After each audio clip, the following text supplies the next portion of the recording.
What's up, Zox fam? We have Dev Note 12 for the First Descendant. Now, this is pretty massive because we're going to be getting some first sneak peeks at season 1. So let's go ahead and let's jump right into it. Now, the first thing it says here is greetings, Descendants. This is the director of the First Descendant, Min Sok Jul. And it says in this Dev Note, I would like to share a preview of the season 1 update. Please check the major update details along with the weekly updated content schedule for season 1. So this means we will be getting regular updates throughout the season. So this is going to be kind of insane.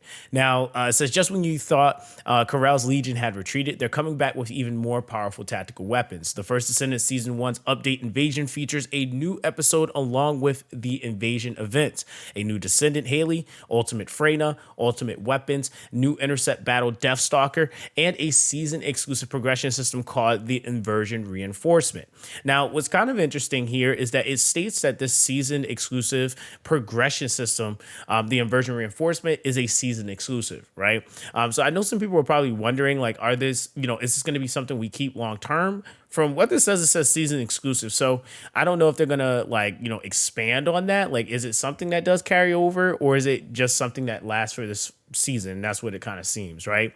Now it says season 1 Invasion will be released throughout 3 updates starting August 29th, offering a variety of content with new challenges and rewards. So 3 major updates looks like will be happening for the first season, and there'll probably be in between some smaller ones to kind of fix certain things, any bug patches, etc. Now, it says the First Descendant is planning to provide seasonal updates, and Invasion is the first step of this journey. We'll explore the secrets of the Descendants and unravel the story of Ingress as we journey through the seasons.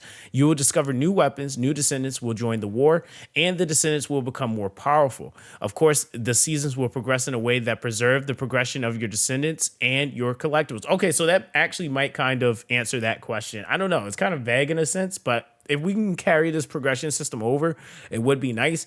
But again, we'll have to just see. Now it says Corell's new weapon. So Corell has prepared a new tactical weapon for revenge. This tactical weapon, forged from the ancestors' technology discovered by Amin, is the Vogus' Legion's new strategy against the Descendants. Now, it says when the invasion season begins, the invasion event will occur daily in 2 of the hard infiltration operation dungeons. In the dungeon where the invasion has begun, you can start by selecting either infiltration operation or invasion. And the invasion event can be cleared up to twice per day for each dungeon. Okay. Now it says invasion dungeons will put your skills and wits to the test. To hold back the Descendants, Corell has built a defense system with different mechanisms for each legion. This is probably where the legion type of damage will probably come into play. And that's probably why we've been seeing it so often. Now, are you going to go and put that on your gun necessarily? It kind of all depends. I feel like we're going to probably build certain guns where we just have a gun built for a certain legion type. So that's kind of seeming to be what that's for, right? Like we've been like just kind of like dilly-dallying, just making stuff. Now we kind of seem to have more of a reason to. Now, these dungeons are solo challenges that feature different routes, puzzles, and strategies from normal dungeons, where your objective is to fend off the invasion as quickly as possible. So that sounds fun. I'm not going to lie. Now, it says new Descendant Haley Scott. So once a guerrilla unit supply soldier who gained fame as a legendary sniper, Haley is now the newest member of the Descendant Corps. Not only can she take out enemies with a distance with her anti-material sniper cannon, but she can rapidly decrease her body temperature to spew chill when emotions run high. While Haley is an admirer of Viessa, who can manipulate chill at will, and is a cold-blooded sniper on the battlefield, she is also a warm-hearted hero who loves to make snow crystals and bring smiles to children's faces. Now, it looks like we are finally getting some names to some of her possible transcendences or abilities. I'm not 100% sure, but this might just be her skills. So we have Cryo Round,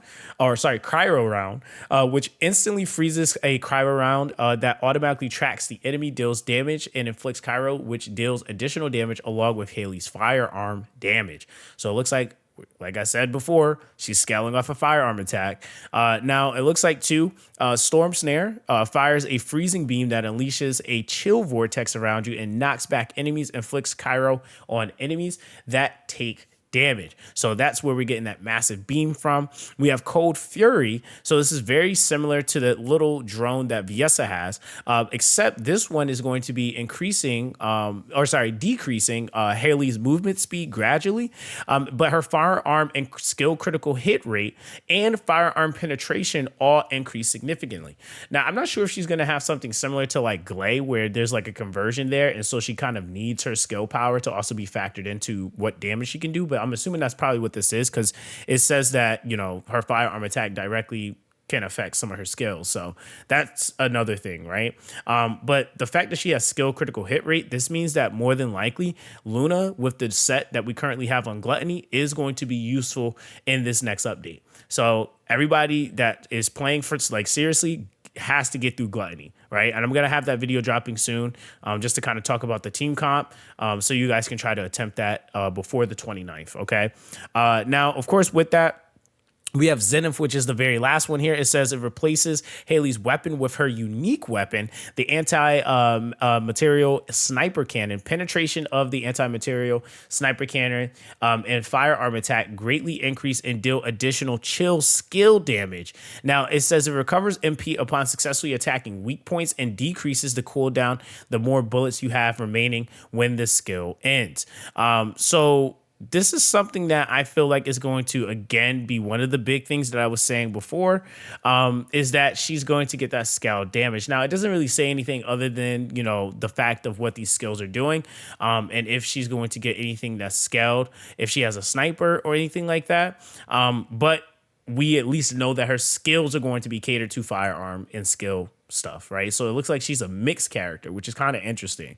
Now it says inversion reinforcement for the season progression.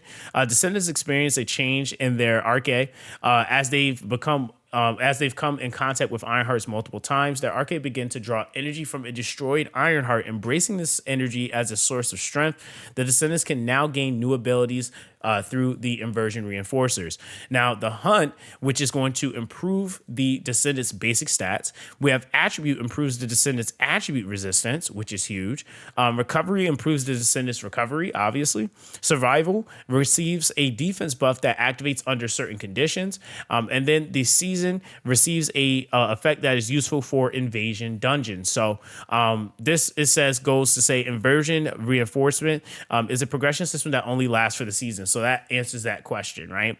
You can learn the inversion reinforcement effect using the Ironheart particle, which can be earned by clearing invasion dungeons or being active in the hard difficulty fields. You can choose 3 of the effects that have been unlocked. When you unlock all 4 of the effects in line, you automatically acquire the line's collection effect. And the collection effects are passive effects that are always applied during the season. Okay, so that means once you do it, then you just have it unlocked for the season. This means if you unlock the inversion reinforcement effects, you can utilize 3 selected effects and 5 collection effects from each line in the battle. Now, I'm hoping that there's something that like long term comes out of this outside of the buffs, like just with the season itself. That progressive nature, if we're going to be constantly, I guess, having stuff and then not having stuff, especially like with stuff like the Hunt where it increases your base stats, hopefully, you know, there's something that we're able to kind of have or do to where we're not having to do nearly as much every single season. Like, we still want to do stuff, right? But you don't want to necessarily feel like you have to redo every single thing every single season. So I'm pretty sure there's going to be something, and it's probably will just be the guns and things of that nature, and obviously the unit that we take away. Because I guess this kind of goes into like the whole idea that they mentioned that they want each season to basically be, you know, a different meta, right? So I guess that kind of works there. So hopefully, like with the season after that, it might have more emphasis on other things, and we'll be able to aim for those things. So we'll see what they end up cooking. Because I mean, this is still something I feel like is going to be fun. Now we have Freyna's Awakening, the ultimate Freyna. So still trapped in the day of the room incident or room 0 incident, Freyna's trauma has stopped her time. In season 1, we follow the story of Freyna, who continues to grieve alone. In this Descendants exclusive story, you explore the the inner mind of the crestfallen hero who is trapped in guilt and self-hatred for surviving alone after failing to save her love and comrades. Will she be able to overcome her trauma?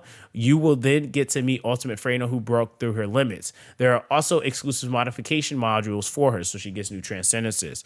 Now, it says future Ultimate Descendants will be added in seasonal updates, and as the Descendant stories and the First Descendants lore expands. After Season 1's Ultimate Freyna, the next Ultimate Descendants will launch sequentially, starting with the initial Descendants to join the corpse. Okay, so that actually kind of tells us a lot right there. So that means that from Freyna, our next ultimates are going to be whoever is already there, right? So it's not going to be like a Luna. It'll probably be between Blair. We'll probably see a Jaber. It's going to be one of those dudes, right? So I'm assuming it's going to be one of the earlier guys. They'll probably go in like that order sequentially, and then maybe adjust things as they need to. So we'll see. I'm kind of interested. I kind of want Blair to be the next ultimate because that'd be kind of a little bit of a nice pace change. Getting a really sick fire, like just character just coming back, just doing like he just needs to have like infinite fireballs or something. I don't know. But either way, that would be really sick. Now, new ultimate weapons. All right. So we have Excava, a powerful and versatile ultimate weapon. An assault rifle arrives this update. Also acquirable as a free battle pass reward. Excava charges voltage when attacking enemies and uses the charge voltage to fire energy grenades. Now, the cool thing is that I think if they do it like they did the pre-battle pass or pre-season battle pass, we should acquire a copy plus the an additional copy. So base copy plus an additional copy. If you get the battle pass, you get the full duping of the weapon, right? So that's going to be really nice. At least everybody gets that. Now it says Frostwatcher, which is acquirable through gameplay. The scout rifle reduces enemy chill resistance and increases your chill skill damage each time you hit the enemy at long range. It's a perfect weapon for Viessa or Haley who use chill attribute skills. So I can see that gun going with like, you're using your, say, clairvoyance, and then you swap into that for damage. Because remind you that the clairvoyance is a really good debuffing gun, but you don't really necessarily have a lot of damage coming out of it. So then having a damage gun paired up with it and it's just a chill setup is kind of cool, right? Like that's what my head at least kind of thought of. Now it says the looming threat over Ingress. Deathstalker enters that battle. The Colossi still threatens Ingress from behind the dimensional wall, and it's time to meet the most powerful Colossus of Season 1, Deathstalker. Deathstalker emerges from the darkness and unleashes attack based on poison and fear. Stalking Descendants in the void, darkness of the void, Deathstalker is more formidable than any other Colossus you've intercepted. You must jump back into the void to protect Ingress from this menace. Solve the mystery shrouded in the dark and intercept Dark Stalker. So they really ain't give us too much more there. We'll have some gimmicks we'll have to figure out, but that's just that. Now it says the highest difficulty infiltration operation in the ETA 0. It says in Season 1, the highest difficulty of infiltration operations will be added. It is a proving ground to test and polish and optimize your build. Form a team or challenge yourself to a more difficult infiltration operation and public matchmaking. Prove the strength of the sentence and acquire loot that can only be obtained in more difficult infiltration operations. So that's really huge, is that we are now going to have something that's giving us more value to do, but it is going to be harder. So it says alongside with this, a mysterious merchant, ETA 0, visits Albion. Now this is kind of giving me a vibe. Hold on, I'm gonna say it after. But so every time he visits, he shows up with a variety of products that can be purchased with exclusive currency. With each visit, he brings different products. Since his visits, he visits Albion with blueprints for Descendants and ultimate weapons and occasionally hard to find consumables. Don't miss on visiting ETA 0. So this is something that kind of reminds me of what they did with Destiny, how they kind of were starting to like push like the exclusive engrams, which you could just kind of like guarantee to get certain things. So this looks like an opportunity for us to be able to have a place where we can get some rarer things, within the game, which is pretty cool. Now, the other thing that they have here is the invasion update schedule. So we kind of know when the updates are happening. So we have August 29th, which is going to be the first update here. So it says new Descendant invasion dungeon and inversion reinforcement, and then the inversion season battle pass and ultimate weapon Excava, right? Now, September 26th, we get new intercept battle, Deathstalker. So it seems like they're still trying to give people time to be prepared for this because, again, there's a lot to get done, right? Now it says new intercept battle, Deathstalker, new ultimate weapon, Frostwatcher, and new ultimate skins and ultimate Descendant exclusive spawn effects. Then, of course, what we also are going to have on October 30th, ultimate Freyna and Freyna exclusive story, ultimate Freyna modification modules, Haley modification modules, new ultimate modules, and the highest difficulty infiltration operations, which will be for the last portion. And then we also get the ETA 0 towards the end of the season.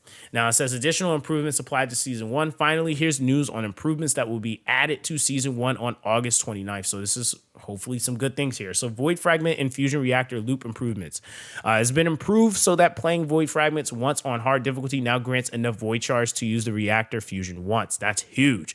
So now you don't have to farm it twice. I think it's like a 2-to-1. Now it's a 1-to-1 it looks like. So consequently, the amount of Void Shards rewarded in the special operations have also been increased. Additionally, Void Shards required for the Fusion Reactor have been consolidated into a single type. Now the same type of Void Shards would drop from both Void Fragments and on the Fusion Reactor within the same battlefield. This change enhances the convenience of farming Void Shards and optimizes monster placement for the representative Void Fragments of each attribute. Finally, the Fusion Reactor now requires Void Shards when using the reconstructed device rather than at the start of the mission, which is nice. This adjustment ensures that Void Shards are not consumed if you accidentally enter the Fusion Reactor, which is nice, and or if you disconnect, because that can happen. Now, it says hard infiltration operation improvements. As previously announced, random options will be replaced with preset selections. The preset offers options 0%, 125%, and 250%. And descendants who choose the same presets can play together in public matchmaking, which is nice. You no longer have to be in a private in order to get higher modifiers. So in addition, to prevent the number of types of matchmaking pool from growing indiscriminatively, descendants who select the same infiltration operation will now be matched together, which is huge, regardless of their selected rewards. Instead, the global effects that were applied based on the selected rewards will be removed. And lastly, the timed occupation missions will be removed from hard infiltration operations and replaced with the extermination battle, where the time can be reduced based on the descendant's skill. So that just sounds even better, more efficient, and kind of cleaned up, which is really nice. Now, we also have socket type saving feature improvements. So now once you assign a socket type, the socket type granted to the slot is permanently saved. So you can easily change it to the previously granted socket type for at any time. For example, if a descendant changes an Almandine socket to a Malachite socket, you can choose between them Almandine and Malachite in that socket afterward. So additionally, the socket type applied to loadout setting 1 can be used for settings 2 and 3 as well, allowing you to grant multiple socket types only to the slots that require multiple socket types depending on your build. Okay, so it seems like what they might be doing here is that if you change a socket, it becomes a double socket. Is it what it sounds like? Which is kind of interesting. I really wasn't thinking of that, but I guess that could be doable if it's the one time. The only thing is that, like, again, some builds change to where you might have to change a good amount of your module sockets, but usually for the most part, if it's guns, you're not really changing too much. But if it's units, it still can be quite a bit. Now, I will say that this will give us a little bit more diversity for sure if we're able to just kind of on hand change to whatever socket we want after we already have changed it. So I guess that can work. I'm not really upset about that, but I'm also kind of still on the fence about that a little bit. That's something I would definitely have to see. Let me know how you guys feel about that, because I feel like I guess that can work, but I also feel like that means that, again, we still have to socket it, right? So I guess there is that, but at least you have the ability to swap between them, which is, I guess, kind of that too. So we'll see. We will see. Now, it goes into the Descendants balance adjustment. So Jaber's turns have been improved to apply stats such as skill power modifier and additional attack, and will be able to enhance, to be enhanced by Descendant modules. Additionally, Jaber's turret sync skill has been adjusted to apply to the turret Jaber has summoned, and if the turret engineering modification module is equipped, that summoned turret is improved to create an area. Now, Blair also got an adjustment as well. where Pitmaster skill has been improved to have more enhancing effects based on the number of flame zones during the Blaze Up skill has been increased, and the MP cost has been reduced. When using the Extinguish skill, the flame zone will no longer be retrieved. Instead, the Taste of Aggression effect will stack based on the number of flame zones. Oh, that's sick. Okay, so the damage of the Burn Taste skill has been increased, and the skill button input feature has been added to allowing canceling and skill mid use. So additionally, the max stats of the Incendiary Bomb modification module has been increased, and the performance of the Deadly Cuisine skill has been increased when the Classic Chef modification module is equipped. Ooh, okay, so that's pretty nice. So they made that even better. So then, of course, Ajax also got a buff, it looks like. So Orbital Barrier and Hypercube skills are now affected by attribute resistance. Look at that. Making them stronger. Now they're making you wear that attribute resistance, you silly rabbits. You talk about no resistance is necessary. Well, there it is. Now the body enhancement module is increasing HP defense and shield. And when using 3 skill void energies, you always recover to 100%, allowing the use of enhanced skills more often. Additionally, the void charge modification module will allow the void walk skill to be stacked, and the void walk and explosion skills have been modified to increase damage based on defense. And when using enhanced skill, the cooldown will now reset. So dude, these are some crazy buffs. Okay, I got to test this. So we're going to have some videos. I already have Blair built up. I got my Ajax done. So I got to get Jaber done at some point, but I'll definitely have some videos kind of going over them again, just to kind of talk about the changes, adjustments. That's going to be super sick. Now, it says Variux Improvements. So first, a feature to design random options have been added to the external components, the junk and filter reaction. This allows you to conveniently designate items that don't have needed random options as junk. Additionally, dismantling items in combat is now available. Ooh, so that's kind of nice. The shapes displayed on to show your preferred item attachments can now be designed or designated, using a variety of shapes, enabling you to manage them with different shapes according to their uses.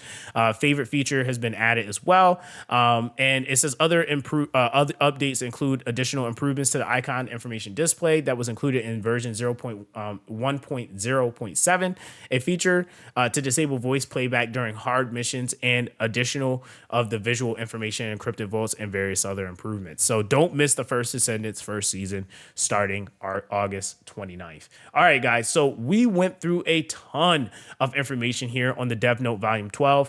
A lot to digest. So again, I hope that this video was able to give you some more insight. Again, let me know what you guys are most excited about. What do you hope to still see changed? Again, they did say there were going to be some updates in between, so we might be seeing some more quality of life things, so don't expect this to be the last thing. But that's basically going to be that, guys. Everyone, stay blessed, and I'll catch you guys in the next one.